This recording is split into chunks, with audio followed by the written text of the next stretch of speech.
નમસ્કાર મિત્રો, આજનો વિડિયો રહેશે ઇંગ્લિશ પર। હવે ઇંગ્લિશની સિરીઝ ચાલુ થશે તો આવનારા ઘણા બધા વિડિયો ઇંગ્લિશ પર હશે। તો આજે સૌપ્રથમ આપણે જોઈશું આર્ટિકલ વિશે। તો આર્ટિકલના બે પ્રકાર છે, પહેલું અનિશ્ચિત આર્ટિકલ અને નિશ્ચિત આર્ટિકલ। ઓકે, તો અનિશ્ચિત આર્ટિકલમાં એટલે કે ઇનડિફાઇનાઇટમાં એ અને એન આવે અને નિશ્ચિત આર્ટિકલમાં એટલે કે ડિફાઇનાઇટમાં ધ આવે। તો આમ જોઈએ તો આર્ટિકલ આપણા એ એન અને ધ આવે।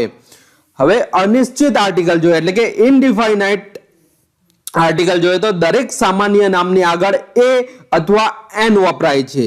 એક્ઝામ્પલ તરીકે એક બાળક, અ ચાઇલ્ડ, એક છોકરી, અ ગર્લ। આમ એ અને એન કોઈ ચોક્કસ વસ્તુ, વ્યક્તિ, સ્થળ કે પ્રાણીનો નિર્દેશ કરતા નથી, તેથી તેને અનિશ્ચિત આર્ટિકલ કહે છે એટલે કે ઇનડિફાઇનાઇટ આર્ટિકલ કહે છે। આ બંને એ એન આર્ટિકલ ગણી શકાય તેવા અને વચનના નામ આગળ જ વપરાય છે।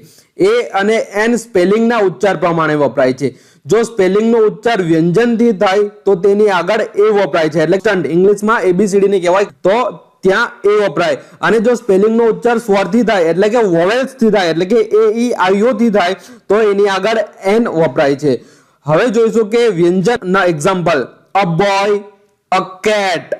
હવે જોઈશું એન ના એક્ઝામ્પલ એટલે કે વોવેલ્સ જ્યારે પણ આવે ત્યારે સૌપ્રથમ આગળ જો વોવેલ્સ આવે ત્યારે એન યુઝ થાય તો એના એક્ઝામ્પલ જોઈશું, an apple, an elephant, N orange.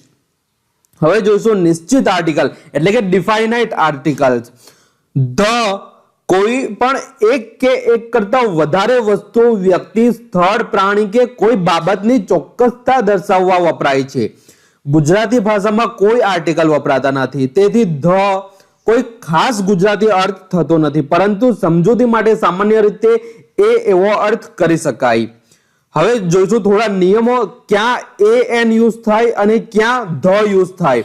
આ ખાસ એના માટે જરૂરી છે કે ઘણીવાર એક્ઝામમાં આવે છે કે આગળ તમને બ્લેન્ક આપે છે અથવા વચ્ચે બ્લેન્ક આપે છે તો તેમાં કયું આર્ટિકલ્સ આવે, તો એના માટે ઘણા બધા નિયમો છે જે તમારે જાણવા જરૂરી છે।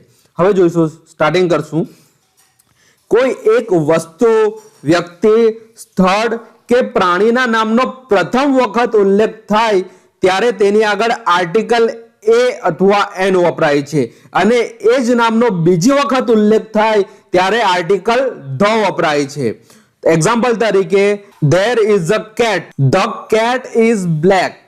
તો અહીં પહેલા યુઝ થયું અ કેટ અને ત્યાર પછી યુઝ થયું ધ કેટ। તો સૌપ્રથમ યુઝ કરવું હોય તો આપણે એ યુઝ કરીએ અને ત્યાર પછી યુઝ કરવું હોય તો આપણે ધ યુઝ કરી શકીએ। બીજું એક્ઝામ્પલ જોઈએ, there is a dog and the dog is black।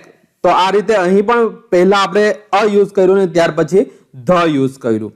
ત્યાર પછી જોઈએ તો ક્રમદર્શક સંખ્યા આગળ આર્ટિકલ ધ વપરાય છે। એક્ઝામ્પલ તરીકે, the first, the second, the third, the fifth, the seventh. ત્યાર પછી જોઈએ તો સુપરલેટિવ ડિગ્રી બતાવવા વિશેષણ આગળ આર્ટિકલ ધ વપરાય છે। એક્ઝામ્પલ તરીકે, the cleverest, the smallest, the fastest. તો આવા બધા જ્યારે બી શબ્દો યુઝ કરીએ ત્યારે આપણે ધ યુઝ કરીએ છીએ। ત્યાર પછી જોઈએ તો નદીઓના નામની આગળ પણ ધ વપરાય છે। એક્ઝામ્પલ તરીકે, the Ganga, the Nile, the Yamuna, the Tapi. ત્યાર પછી જોઈએ તો સમુદ્ર, સાગર, મહાસાગર, ઉપસાગર, ખાડી, અખાત આગળ પણ આર્ટિકલ ધ વપરાય છે। એક્ઝામ્પલ તરીકે, ધ પેસિફિક, ધ બે ઓફ બેંગાલ। ત્યાર પછી જોઈએ તો પર્વતોની હારમાળાઓ આગળ પણ આર્ટિકલ ધ વપરાય છે। એક્ઝામ્પલ તરીકે, ધ હિમાલયા, ધ અરવલ્લી। ત્યાર પછી જોઈએ તો ખંડોના નામ આગળ પણ આર્ટિકલ ધ વપરાય છે, ધ એશિયા, ધ યુરોપ। ત્યાર પછી જોઈએ તો સૂર્ય, ચંદ્ર, તારાઓ, આકાશ, પૃથ્વી, ગ્રહો આગળ પણ આર્ટિકલ ધ વપરાય છે, the sun, the moon, the earth.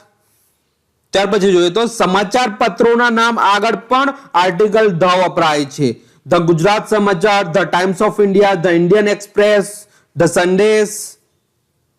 ધાર્મિક ગ્રંથોના નામ આગળ પણ આર્ટિકલ ધ વપરાય છે, the Ramayana, the Bible, the Gita. એ જ રીતે પ્રખ્યાત ઇમારતો અને વિશ્વની અજાયબીઓના નામ આગળ પણ આર્ટિકલ ધ વપરાય છે, the Taj Mahal, the China wall, the Eiffel tower. ત્યાર પછી જોઈએ તો સંયુક્ત રાષ્ટ્રો અને સંસ્થાના ટૂંકા નામ આગળ પણ આર્ટિકલ ધ વપરાય છે. The USA, the BBC, the UK. આખી જાતિ માટે એક નામ પ્રતિનિધિ તરીકે હોય એટલે કે નામ એક વચનમાં હોય પરંતુ તે એના જેવી આખી જાતિ માટે વપરાતું હોય તેવા નામ આગળ પણ આર્ટિકલ ધ વપરાય છે. The cow is the holy animal. The dog is the faithful animal. The national animal is the tiger. માનવ જાતિ કે જ્ઞાતિ બતાવવા નામ આગળ આર્ટિકલ ધ વપરાય છે. એક્ઝામ્પલ તરીકે the Hindu, the Japanese, the Australians. જ્યારે વિશેષણની આગળ આર્ટિકલ ધ વપરાય છે ત્યારે તે વિશેષણનો અર્થ તેના જેવી લોકોની આખી જાતિ માટે એમ થાય છે. The poor, the નીડી. ત્યાર પછી જોઈએ તો વિશિષ્ટ વ્યક્તિના નામ આગળ પણ આર્ટિકલ ધ વપરાય છે. The captain, the manager, the coordinator, the principal. ત્યાર પછી જોઈએ તો જ્યારે કોઈ વસ્તુ, વ્યક્તિ, સ્થળ કે પ્રાણીને બીજી વસ્તુ, વ્યક્તિ, સ્થળ કે પ્રાણીની ઉપમા આપવામાં આવે ત્યારે તેની ઉપમા આપવામાં આવી હોય તેની આગળ આર્ટિકલ ધ વપરાય છે. Mahesh is the Sachin of our cricket team. Shakespeare is the Kalidas of English literature. દિશાઓના નામ આગળ પણ આર્ટિકલ ધ વપરાય છે. The north, the east, the south. મિત્રો, આ વિડીયો તમને જો ગમ્યો હોય તો જરૂરથી લાઈક કરજો, શેર કરજો, કમેન્ટ કરજો અને સબસ્ક્રાઇબ નહીં કર્યું હોય તો જરૂરથી સબસ્ક્રાઇબ કરજો જેથી આવનારા તમામ વિડીયોની માહિતી તમને મળતી રહે. આભાર.